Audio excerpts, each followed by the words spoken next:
Entre deux lectures VO des X-Men, j'ai pris le temps pour découvrir quelques comics VF et je vous en parle en vidéo. D'ailleurs, hésite pas tout de suite à aller dans les commentaires pour me donner ton coup de cœur de ces derniers temps, surtout si tu me conseilles de le lire. Au menu, Justice League La Promesse, Coyotes tome 1 et tome 2, Black Canary New Killer Star, Joker Killer Smile, Middle West, Billy Batson et la magie de Shazam, Superman Up in the Sky, The Weatherman tome 1 et tome 2, Supergirl Being Super et Old Man Quill tome 1 et tome 2. Justice League La Promesse. Ils sont les plus grands héros de la Terre, réunis en une ligue de justice imbattable. Ils ont toujours fait de leur mieux pour protéger la Terre et l'univers des menaces les plus variées et diverses. Mais aujourd'hui, leurs plus grands ennemis ont décidé d'utiliser leurs dons pour résoudre les maux que subit l'humanité au quotidien. Mais leurs motifs sont-ils réellement aussi altruistes qu'ils le prétendent ? C'est un récit catastrophe autour de la Justice League et de ses ennemis montrant à quel point le tout pourrait vite mal tourner s'ils s'alliaient d'une manière intelligente. On a le droit à une histoire très intéressante, surtout en ce qui concerne la réflexion sur les héros, leurs pouvoirs, notre relation avec eux, et le fait qu'ils pourchassent des criminels plutôt que de tenter de modifier les choses dans le monde comme le réchauffement climatique ou l'absence de nourriture. Seulement voilà, après une montée en tension, on se retrouve avec une fin assez convenue, montrant que le tout n'aura aucune conséquence malgré l'ingéniosité du plan. Et c'est vraiment dommage que cette fin soit très facile et fasse oublier vite tout l'aspect réflexion. Par contre, visuellement, c'est sublime. Coyotes, tome 1 et tome 2. Dans une ville frontière du désert, les femmes disparaissent, chassées et massacrées par une meute de loups-garous, qui ne sont autres que les hommes de la ville. Les survivants sont bien décidés à se battre. Organisées, fortes et soudées, elles refusent de n'être que des victimes. Parmi elles, Red, 13 ans, un katana et une mission, tuer ses coyotes jusqu'au dernier pour protéger ses sœurs et venger les disparus. Et lorsque l'officier Frank Coffey croise son chemin, l'histoire prend des proportions mythiques. Coyotes, c'est une sorte de conte sur les femmes, les violences qui leur sont faites et leur manière de lutter contre. Au début, je n'étais pas très chaud pour le lire, j'avais quelques préjugés, j'avoue. Et une fois lancé dedans, j'ai découvert un titre passionnant avec de nombreux degrés de lecture, des références à foison, et j'avoue que ça fait plaisir de voir qu'on peut avoir un bon fond et une belle forme, le tout en faisant vraiment réfléchir le lecteur. J'ai aussi beaucoup apprécié le dessin, bien inspiré, et ses sublimes loups. Et comble de tout, iComics propose même un pack avec les 2 tomes pour un petit prix, donc foncez dessus. Black Canary New Killer Star. Difficile de laisser son passé derrière soi quand on a combattu le crime durant tant d'années. Troquer son costume d'héroïne contre le cuir de lead singer dans un groupe de rock est sans doute la meilleure chose qui pouvait arriver à Dina Lance. Toujours sur la route, en compagnie de Lord Byron à la basse et la batterie, de la jeune prodige Ditto à la guitare et de Paloma terrifique au synthé, l'ex-justicière apprend désormais à se décentrer pour penser collectif et protéger ses nouvelles amies. Ce qui ne se fait pas sans quelques ajustements, surtout lorsque son impulsivité légendaire attire sur leur tournée des hordes de fans trop envahissants ou la hargne de groupes rivaux. Sans compter la capacité des riffs de Ditto à attirer sur elle l'attention d'entités surnaturelles. J'ai vraiment eu du mal avec ce titre. Déjà, j'ai du mal à savoir si on est vraiment dans la continuité ou pas. Certains éléments semblent amener à penser que oui, tandis que d'autres, non. Puis dans l'histoire elle-même, on change de ton, de type de narration, et le tout sans réelle raison. Bonjour la confusion. Mais ce qui m'a le plus choqué, c'est cette sensation d'avoir affaire à 2 histoires mélangées et assez mal en plus. Une sur le passé de Dina et l'autre sur Ditto. On a affaire à un style graphique particulier et pas toujours très lisible lors des phases d'action. Et je reste avec un sentiment que le tout est un peu en roue libre, prenant un peu le lecteur pour un neuneu. Joker Killer Smile. Quand un psychiatre affilié au Joker tente de guérir le plus grand criminel de Gotham, c'est le début d'une descente aux enfers pour celui qui était jusqu'ici le père de famille aimant et paisible. Mais cette spirale de dépression et d'hallucinations violentes ne cache-t-elle pas aussi un réel gouffre au sein même de sa psyché ? En lisant ce titre, j'ai eu l'impression d'un déjà-lu, surtout en ayant dévoré Arline il y a peu. On a l'impression d'être entre un épisode de Batman et de Gideon Falls des mêmes auteurs. C'est assez intéressant, mais au final, assez convenu. Même si on comprend pas vraiment comment le Joker s'y est pris, et la conclusion avec Batman laisse encore plus de questions. Ça laisse une place à l'interprétation, ce qui est parfois pas mal, mais à ce point-là, c'est un peu trop. La conclusion fait en plus écho à Batman la série animée ou à Batman Last Night on Earth, sorti quelques mois plus tôt en réutilisant la même mécanique. Du coup, les éditeurs chez DC ne se parlent plus. Au final, il y a beaucoup trop d'éléments qui me dérangent, comme ce Joker qui semble un petit peu trop out of character, pour trouver ce titre aussi génial que mes camarades du net. Ce n'est pas mauvais, mais c'est pas génial non plus.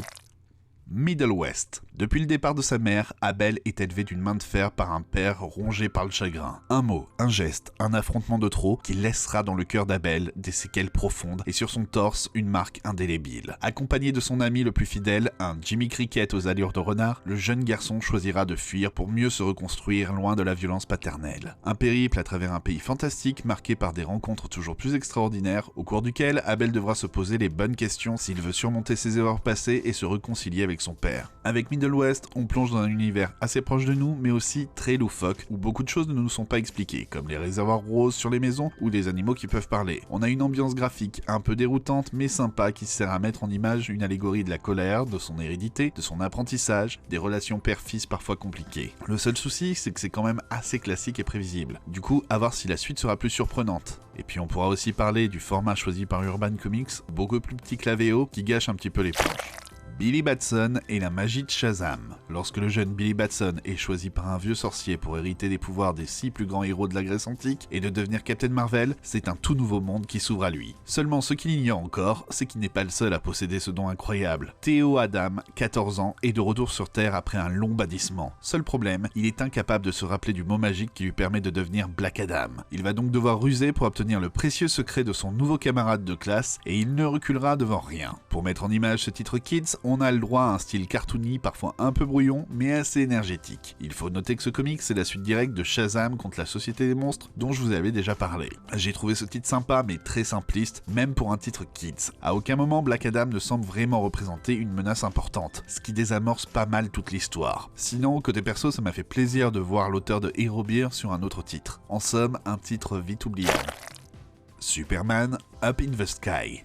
Pour sauver une petite fille enlevée par des extraterrestres, Superman va devoir prendre l'une de ses plus grandes décisions. Rester auprès des siens et continuer à les protéger, ou bien parcourir l'univers à sa recherche et laisser Metropolis et la Terre à l'abandon. Mu par un optimisme et un sens du devoir infaillible, l'homme d'acier ne tergiverse pas longtemps avant de s'envoler, là-haut dans le ciel. Nous voilà embarqués dans une odyssée de Superman pour aller sauver une petite fille. Mais franchement, il en met du temps pour y aller. Mais au fil des pages, on découvre que l'histoire de base n'est qu'un prétexte à des épisodes concept. Un épisode sur le voyage dans le temps, un épisode combat de boxe. C'est certes très sympa, mais certains sont vus et revus, surtout que d'autres ont été récemment faits, comme la séparation du héros et de son alter ego humain dans le Spider-Man de Nick Spencer. Le thème de base, c'est que Superman n'abandonne jamais. Mais n'importe qui a déjà vu une interprétation de Superman le sait déjà. Et le principe qu'il abandonne tout pour une seule personne, laissant tous les autres en danger, paraît un petit peu étrange. Par contre, j'ai été super séduit par les super beaux dessins d'Andy Kubert.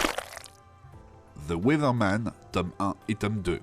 Nathan Bright avait tout pour lui. Une super petite amie, un chien attachant et le poste le plus en vue de Mars, celui de présentateur météo. Son quotidien va cependant prendre un tour inédit lorsqu'on l'accuse d'être à l'origine de l'attaque terroriste qui raya 18 milliards d'individus de la surface de la Terre. Est-il cependant vraiment responsable d'un tel crime? Sa tête mise à prix, le présumé coupable trouvera protection auprès de l'agent Amanda Cross si celle-ci parvient à maîtriser son envie de lui coller une balle dans la tête. Avec The Weatherman, on est en plein dans un thriller de science-fiction bien sympa qui doit beaucoup à son très bon rythme et à ses personnages travaillés. J'ai d'ailleurs beaucoup apprécié le côté mec superficiel qui cache au final quelqu'un de bien torturé du héros principal, me donnant envie d'en découvrir plus sur lui. On a une histoire pleine de promesses avec de nombreuses intrigues qui fait pas mal de références à de la SF, comme le vaisseau de Cowboy Bebop par exemple. Le tout est très prenant, voire par moments gore. On a ici et là des sensations de déjà-vu, mais le tout est fait avec amour et assez bien fait. Autre point positif, de bons cliffhangers qui donnent bien envie de lire tout de suite la suite. Seul point un peu négatif, les dessins ne sont pas toujours au top avec des mouvements parfois durs à comprendre.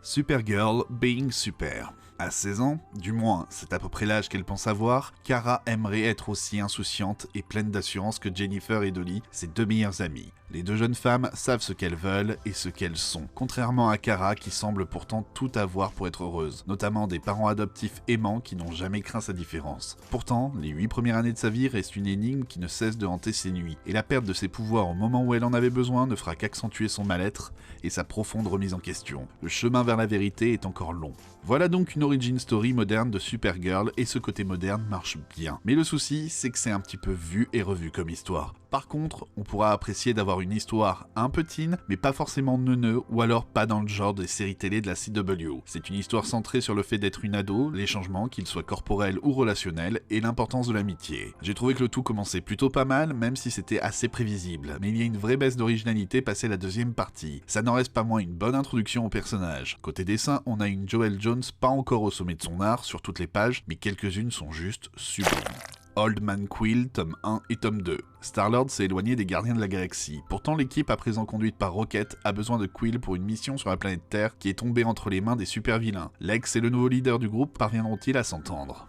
Retour dans l'univers de Old Man Logan en s'intéressant aux Gardiens de la Galaxie et à Star-Lord en particulier. Ce qui m'a attiré sur le titre, en plus de son univers, ce sont les très belles couvertures de John Tyler Christopher. Hélas, les intérieurs sont bien moins inspirés. Alors, prendre Peter Quill comme personnage principal, pourquoi pas, mais le rapport avec Old Man Logan n'est pas des plus évidents, ça sent l'artificiel. L'intérêt des titres se déroulant dans cet univers, c'est de voir ce qui a changé sous le règne des méchants, et c'est vraiment pas le cas dans le tome 1. On a le droit à des scènes bien bourrines, mais qui ne servent pas à grand chose, avec pas mal de personnages assez inutiles. Mais c'est malgré tout sympa de voir un ou deux personnages Marvel qu'on n'avait pas encore vus jusque-là dans cet univers. Cependant, il faut s'accrocher car il y a un bon twist dans le tome 2. Ça rend le tout plus intéressant, un peu psychologique, et on comprend mieux ce qui s'est passé dans cet univers pour d'autres personnages, comme par exemple les 4 Fantastiques. Old Man Quill, c'est un titre très sympa mais sans plus, et sa suite Avengers of the Wasteland est pire. Ok, on vient de faire le tour de mes lectures VF du moment, donne-moi ton avis dans les commentaires. Est-ce qu'il y a un titre que ça t'a donné envie de lire? Est-ce que tu n'es pas d'accord avec moi sur un autre? Je vous attends pour en discuter dans les commentaires. On se retrouve très vite pour parler de comics,